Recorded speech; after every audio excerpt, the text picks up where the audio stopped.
Hello student, मैं पवन सिंह आपका इस वीडियो में स्वागत करता हूं, जिसमें हम लोग आज जानने वाले हैं कक्षा 11 और 12 के सिलेबस के बारे में। ठीक है, आपने कक्षा 11 की क्लासें पूरी तरह से समाप्त करके आप कक्षा 12 में आ चुके हैं और कक्षा 12 में क्या क्या चैप्टर हमें पढ़ना होगा वो हम जानेंगे और कक्षा 11 से 12 के जो चैप्टर हैं वो किस प्रकार से आपस में एक दूसरे से संबंधित है वो हम किस प्रकार से जानेंगे। ठीक है, कौन कौन से चैप्टर किससे संबंधित हैं, किस प्रकार से उससे उससे जुड़े हुए हैं, कौन कौन से चैप्टर हमें पढ़ने की ज़रूरत है वो हम जानेंगे। ठीक है, आज की क्लास में केवल इतना ही हमें जानना है। ठीक है, और आपकी क्लास कल से प्रॉपर वे से शुरुआत हो जाएगी, क्योंकि आज की ही क्लास से आपका चैनल, आपकी क्लास शुरू हो रही है। ठीक है, तो अगर हमारे चैनल पर वैसे भी आप लोग नए हैं, ठीक है, क्योंकि चैनल तो आज से शुरुआत हुई है, तो अगर कोई भी वीडियो आप मिस नहीं करना चाहते हैं तो चैनल को जरूर सब्सक्राइब कर लीजिए। ठीक है, बेसिक तरीके से हम लोग एक एक पॉइंट को सॉल्व करते चलेंगे। ठीक है, तो देखिए यहाँ पर 11th विश 12th यानी कि दोनों के चैप्टर किस प्रकार से एक दूसरे से रिलेशन रखते हैं वो हम जानेंगे, कौन कौन से चैप्टर हैं। ठीक है, अब देखिए यहाँ पर 11th में आपके 16 चैप्टर हैं,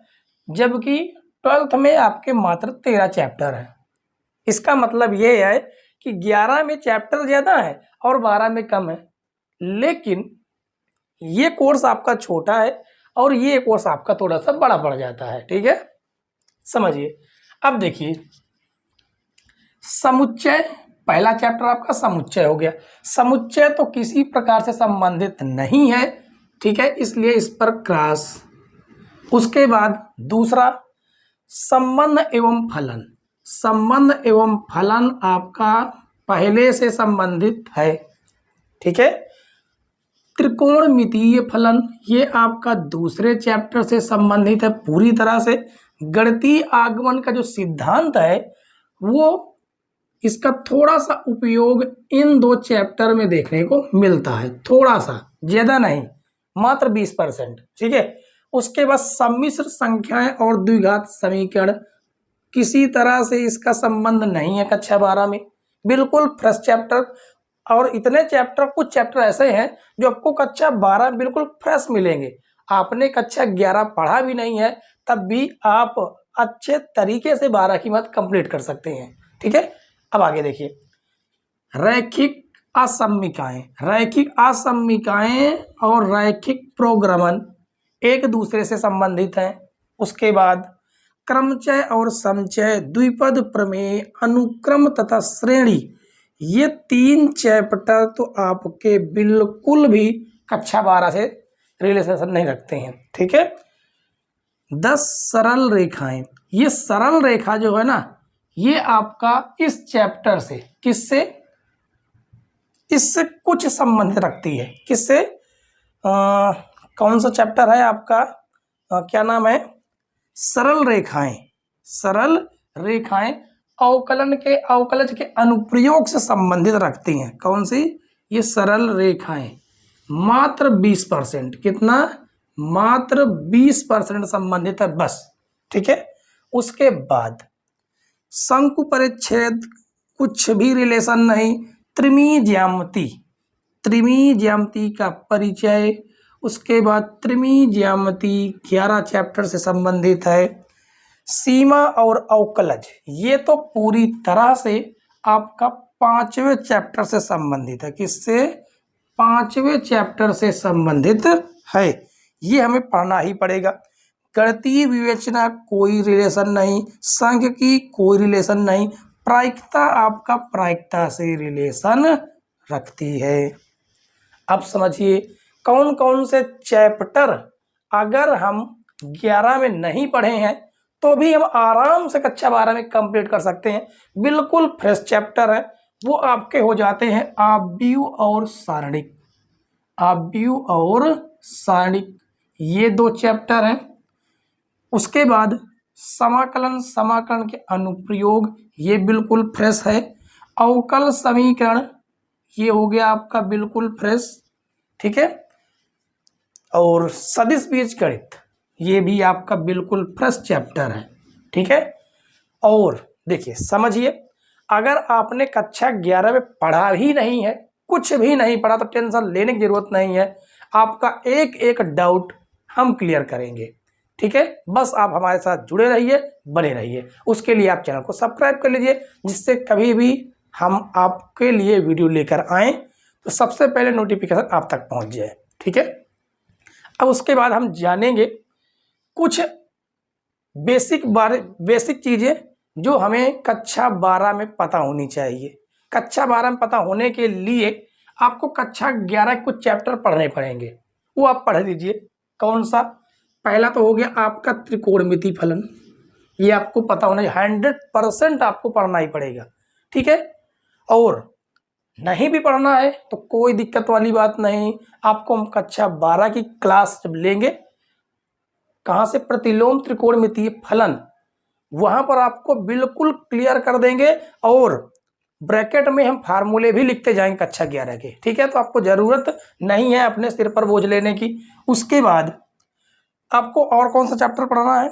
एक तो आपका ये हो गया, दूसरा हो जाता है आपका ये वाला, कौन सा है, कहाँ गया, सीमा और अवकलज, ये दूसरा आपका ये हो जाता है, ठीक है। ये दो चीज़ें आपकी 100% मिलती जुलती हैं, इसलिए आपको कक्षा 11 से संबंधित कक्षा 12 में कुछ चैप्टर हैं, ठीक है। और उसके बाद एक जानकारी और, आप किसी भी क्लास में एडमिशन जरूर ले लिए होंगे, ठीक है। एडमिशन तो होगा आपका होगा ही।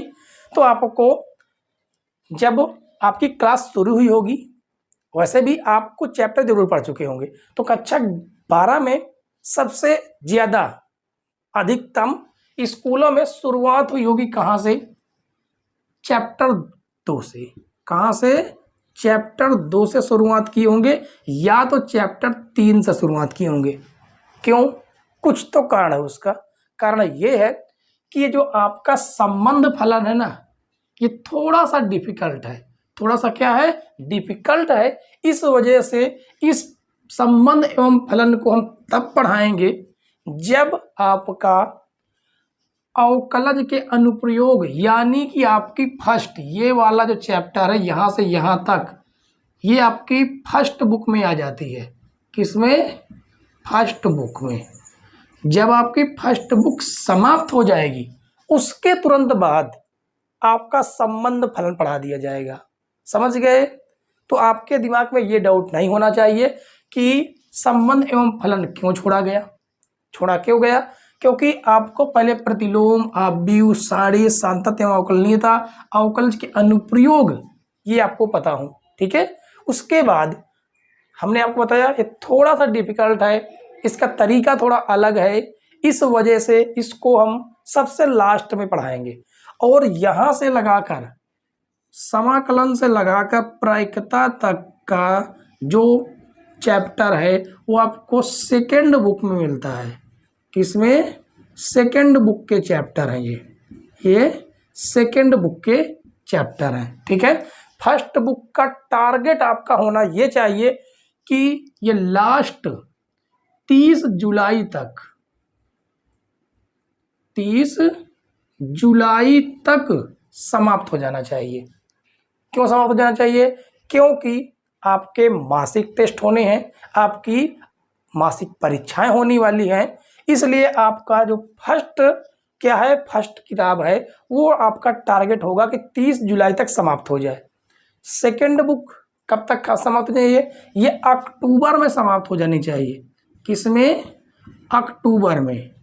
30 अक्टूबर तक आपकी सेकेंड बुक समाप्त हो जाएगी, ठीक है। हमारा टारगेट ही यही है कि इतने तक में आपकी बुक समाप्त हो जाएंगी। उसके बाद हम लोग शुरू करेंगे वन शॉट।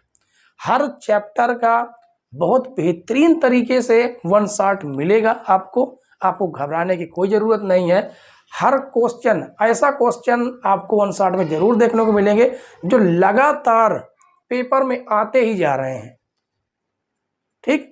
यानी कि 10 सालों से वो पेपर में आते ही जा रहे हैं, और आपका पेपर भी वहीं से बनता है जहां से क्वेश्चन अधिकतर आते हैं, ठीक है।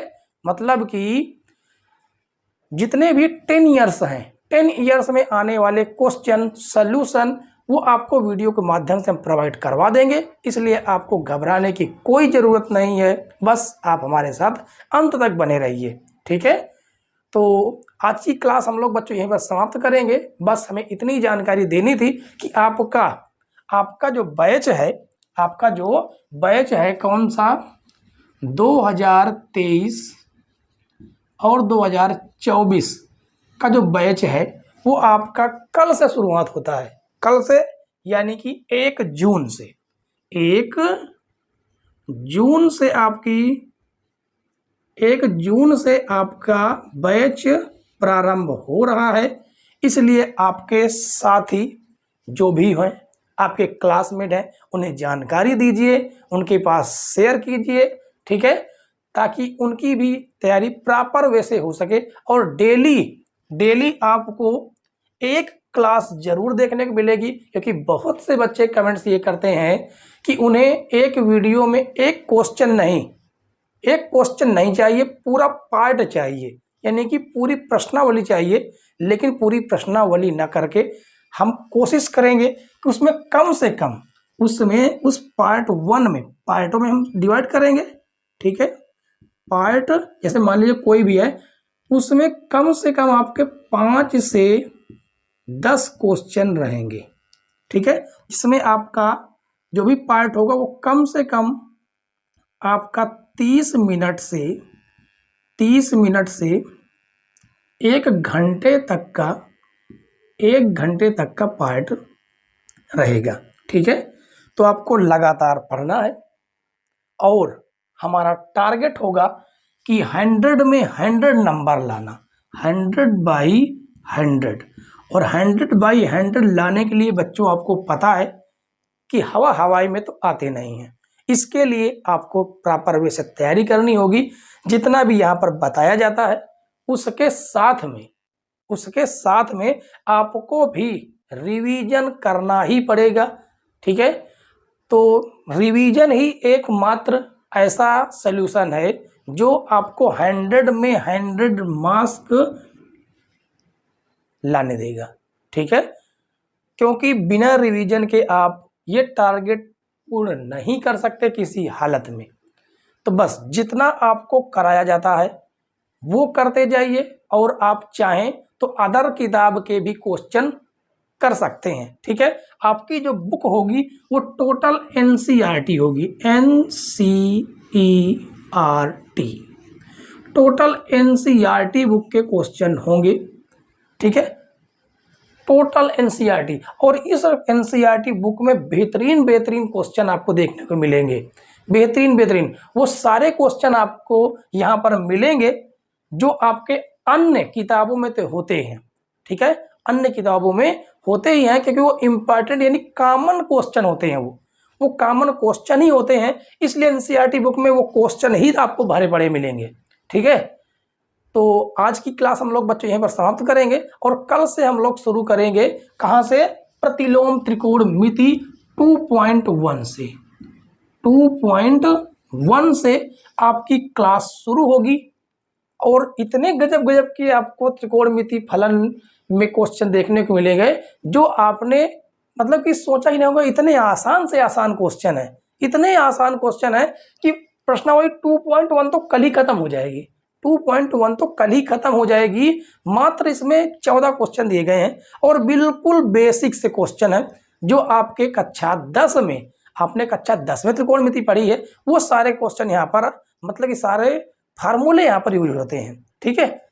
तो ठीक है बच्चों, फिर कल मिलेंगे इसी क्लास में इसी समय पर। हाँ, एक बात, आपका जो बैच है वो टाइम आप जरूर हमें बताइएगा कि टाइम क्या रखा जाए, ठीक है। आपका जो टाइम हो, आपके पास जो टाइम परफेक्ट आपको लगता है उस टाइम को आप कमेंट्स बॉक्स में जरूर शेयर कीजिएगा, अपनी राय जरूर दीजिएगा। हम आपकी क्लास उसी समय शुरू करेंगे, ठीक है, क्योंकि कंटेंट ही आपके लिए है। आप जैसा चाहेंगे हम वैसा करेंगे, ठीक है। तो चलते हैं, आज की क्लास में समाप्त करते हैं। Bye bye, tata, see you.